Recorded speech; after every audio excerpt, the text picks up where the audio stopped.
guys, for today video, this is cheesy zucchini stop o kaya cheesy zucchini stop ito guys. Ayan, ayan, ang sarap nito guys. Ilalagay ko yung yung ingredient mamaya doon pag na-post ko na siya guys. I-open lang to guys, mga 15 minutes hanggang na lumambot yung zucchini. Ilalagay ko yung ingredient, baka gusto nyo guys.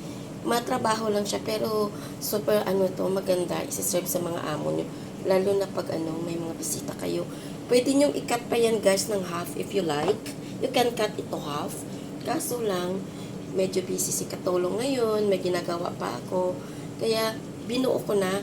Pero maganda siya guys, you need to cut half ha, i-half nyo siya, at least mabilis siyang kainin. Ayan siya guys. Thanks for watching. Lalagay ko yung mamaya yung ingredients niya. Ayan guys, thanks for watching.